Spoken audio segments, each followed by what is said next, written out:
Friends, welcome to my YouTube channel Saraswati commerce academy. तो friends, आज हम बात करने वाले हैं फॉर्मेट ऑफ रियलाइजेशन अकाउंट। हमने अपने पिछले प्रीवियस वीडियो लेक्चर में सीखा था कि रियलाइजेशन अकाउंट क्या होता है। तो जो रियलाइजेशन अकाउंट है वो हमारे डिसोल्यूशन ऑफ पार्टनरशिप फॉर्म के टाइम पे हम उस अकाउंट को प्रिपेयर करते हैं, ठीक है। और किस लिए प्रिपेयर करते हैं? ताकि हमें इसके प्रॉफिट और लॉस का पता चल सके कि इन फ्यूचर में, यानी कि जब हम अपने एसेट्स को सेल कर देते हैं और अपनी लाइबिलिटीज की पेमेंट कर देते हैं तो हमें लास्ट में जाके क्या प्रॉफिट होता है, क्या लॉस होता है। क्योंकि जो फर्म का एक्चुअल प्रॉफिट और लॉस होता है ना, वो एक ही बार हमें एक्चुअल में मिलता है। वो कब? जब हमारी फर्म को हम क्लोज करते हैं। तो जब हम अपनी फर्म को क्लोज करते हैं तो हम रियलाइजेशन अकाउंट को प्रिपेयर करते हैं। तो अभी देखते हैं कि रियलाइजेशन अकाउंट जो है वो किस तरीके से प्रिपेयर होता है। इसका एक फॉर्मेट है और इसके अंदर ये सभी बातें दी हुई है कि किस किस एंट्री को हम इसके अंदर लिखते हैं। तो फ्रेंड्स, अगर आप मेरे इस यूट्यूब चैनल पे न्यू है तो चैनल को सब्सक्राइब कर दीजिए, वीडियो को लाइक कर दीजिए, बेल आइकन को प्रेस जरूर कर दीजिएगा ताकि आपको आगे आने वाली वीडियोस का नोटिफिकेशन मिलता रहे। तो चलिए बात करते हैं फॉर्मेट की, रियलाइजेशन अकाउंट की। तो डेबिट साइड होती है ये, एक साइड क्रेडिट साइड होती है। तो डेबिट साइड में क्या लिखते हैं? टू ऑल असेट्स, यानी कि जो जो असेट्स हमें रियलाइज करानी है, जिन जिन असेट्स को हमें सेल करना है, तो उन असेट्स को सबसे पहले हम डेबिट में ट्रीटमेंट करते हैं, ठीक है। तो टू ऑल असेट्स, बट इसमें क्या लिखा हुआ है? Excluding cash, bank balance, fictitious assets, debit balance of P&L and advertisement expenses etcetera. यानी कि इन सभी चीजों को छोड़कर, कैश बैलेंस को छोड़कर, बैंक बैलेंस को छोड़कर, फिक्टिशियस असेट्स में जितनी भी असेट्स आती हैं उन सभी को छोड़कर, जैसे कि डेबिट बैलेंस होता है P&L का, और या फिर एडवर्टीजमेंट एक्सपेंसेस वगैरह हैं, इनको हम नहीं लिखते। बाकी जितनी भी असेट्स हैं, स्टॉक है, मशीनरी है, बिल्डिंग है, डेटर्स हैं, बाकी उन सभी को लिखते हैं हम, ठीक है। तो इसमें हम इनको क्यों नहीं लिखते? क्योंकि हम इसको मनी के मेजर जो है अच्छे से नहीं कर सकते, तो दैट्स वाई हम इसको यहाँ पे नहीं लिख सकते। तो ठीक है, तो फर्स्ट जो टर्म आनी है वो यहाँ पे आनी है। फिर सेकेंड बात इसमें बता रखी है टू बैंक या कैश अकाउंट। तो सबसे पहले इसको देखने से पहले यहाँ पे इसकी क्रेडिट साइड में देख लीजिए, यहाँ पे लिख रखा है बाय ऑल लाइबिलिटीज। हम सबसे पहले जो असेट्स को ट्रांसफर करते हैं वो डेबिट साइड में करते हैं, और जितनी भी लाइबिलिटीज होती है हम उसको ट्रांसफर कहाँ करते हैं? क्रेडिट साइड में करते हैं। बाय ऑल लाइबिलिटीज जितनी भी है, excluding credit balance of P&L account and reserve. अब देखिए, ये जो रिजर्व वगैरह है और जितनी भी लाइबिलिटीज है, क्रेडिटर्स हैं वगैरह, जो जितने भी हैं, हम उस सभी को यहाँ पे लिख देते हैं, ठीक है। बट जो हमारी थर्ड पार्टी से के बाहर जो जितनी लाइबिलिटीज हैं, जैसे कि पार्टनर्स लोन हो गया, उनको हम इसके अंदर शो नहीं करते, ठीक है। उनके लिए हम एक अलग से अकाउंट प्रिपेयर करते हैं, रियलाइजेशन अकाउंट में कोई एंट्री नहीं करते। और जो इसमें बताया गया है कि जो हमारे इसके अंदर रिजर्व पड़े होते हैं हमारी फर्म के अंदर, और प्रॉफिट एंड लॉस का जो क्रेडिट बैलेंस पड़ा होता है, उसको भी हम रियलाइजेशन अकाउंट में नहीं लिखते। उसको हम सीधे सीधे पार्टनर्स के अकाउंट में, पार्टनर्स कैपिटल अकाउंट में ट्रांसफर कर देते हैं उनकी प्रॉफिट शेयरिंग रेशो में। उसको हम यहाँ पे मेजर नहीं करते। अब देखिए, जो आपने असेट्स यहाँ पे ट्रांसफर की थी, अभी उन असेट्स को हमने क्या कर दिया? सेल कर दिया, ठीक है। तो सेल करने के लिए हम ये नहीं है कि तो इसमें सेकंड एंट्री देखिए, यहाँ पे दे रखा है by provision on any assets.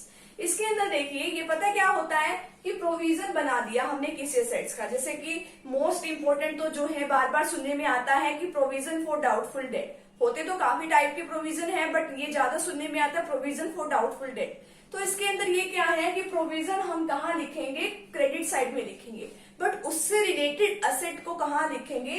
यहीं पे टू ऑल असेट्स में लिखेंगे, ठीक है। जैसे कि यहाँ पे 50,000 के डेटर्स हैं, तो टू ऑल असेट्स में जब हम यहाँ पे असेट्स की नेम लिखेंगे तो यहाँ पे डेटर्स को यहीं पे लिखेंगे। एंड अगर मान लो उसके ऊपर 4,000 का प्रोविजन है तो 4,000 के प्रोविजन को हम यहाँ पे क्रेडिट साइड में लिखेंगे, क्योंकि ये प्रोविजन जो है हमारे लिए कोई एक्सपेंस नहीं है। और जो रियलाइजेशन अकाउंट होता है वो नॉमिनल नेचर का अकाउंट होता है। नॉमिनल नेचर का मतलब कि जितने भी एक्सपेंसेस होते हैं उनको हम डेबिट साइड में, या लॉसेज होते हैं डेबिट साइड में, और जितने भी इनकम से गेन्स होते हैं उनको हम क्रेडिट साइड में लिखते हैं।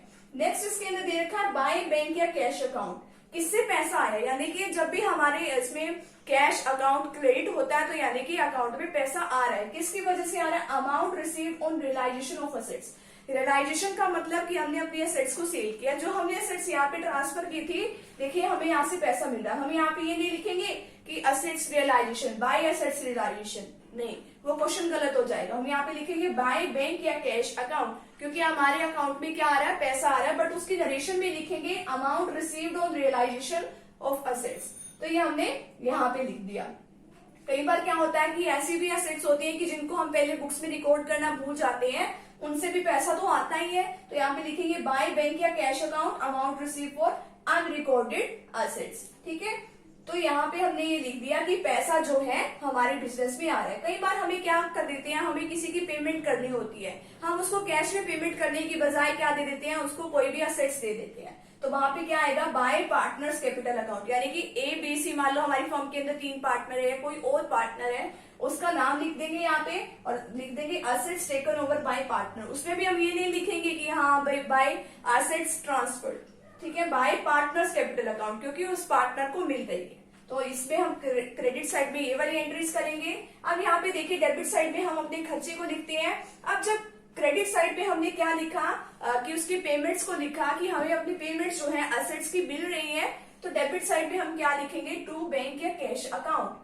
ठीक है, टू बैंक या कैश अकाउंट, किस लिए यहाँ पे भी हम ये नहीं लिख रहे हैं कि टू लाइबिलिटीज पेड, ऐसा तो नहीं लिखा ना, तो यहाँ पे इतना ही लिखेंगे टू बैंक या cash account amount paid for discharging liability, यानी कि हमने अपनी लाइबिलिटीज को पे किया है, उसकी वजह से हमने यहाँ पे जितनी अमाउंट लिखी है, कि जितनी भी अमाउंट से हुआ है उसको हम यहाँ पे लिख देंगे। और इसमें भी कई बार क्या होता है कि अनरिकॉर्डेड लाइबिलिटीज होती हैं, उसकी भी पेमेंट तो करनी होती है, तो टू बैंक या cash account amount paid for unrecorded liabilities.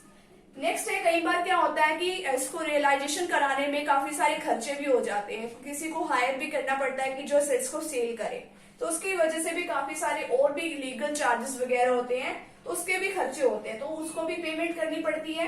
अगर पेमेंट करेंगे हमारे वहां से अकाउंट से पैसा जाएगा, तो टू बैंक या कैश अकाउंट एक्सपेंसेस और रियलाइजेशन। ठीक है, कई बार जैसे असेट्स को कोई पार्टनर ले लेता है, उसी तरीके से लाइबिलिटीज भी कोई पार्टनर ले लेता है, तो वहां पे लिखेंगे टू पार्टनर्स कैपिटल अकाउंट, जिस भी पार्टनर ने लिया है वहां पे लिख देंगे टू, मान लो एज कैपिटल अकाउंट, तो नीचे नरेशन में जरूर लिखेंगे liabilities taken over by A partner और एनी एक्सपेंसेस, या तो कोई लाइबिलिटी ली या कोई किसी ने एक्सपेंसेस को बियर किया है। ठीक है, और फिर देखते हैं कि क्रेडिट साइड का टोटल ज्यादा है या डेबिट साइड का टोटल ज्यादा है। अगर क्रेडिट साइड का टोटल ज्यादा है डेबिट साइड से, तो वो क्या होता है, प्रॉफिट होता है, उसको हम ट्रांसफर कर देंगे to partners capital account by transferring profit on realisation account. और अगर डेबिट साइड का टोटल ज्यादा है क्रेडिट साइड से, तो वो क्या होता है, लॉस, तो बाय पार्टनर्स कैपिटल अकाउंट, ये हमने इसका लॉस जो है रियलाइजेशन अकाउंट में ट्रांसफर कर दिया। तो इस तरीके से हम जो रियलाइजेशन अकाउंट है वो प्रिपेयर करते हैं। तो रियलाइजेशन जिस अकाउंट की वजह से, जैसे कि ये डेबिट में जितनी भी टर्म है उनकी वजह से रियलाइजेशन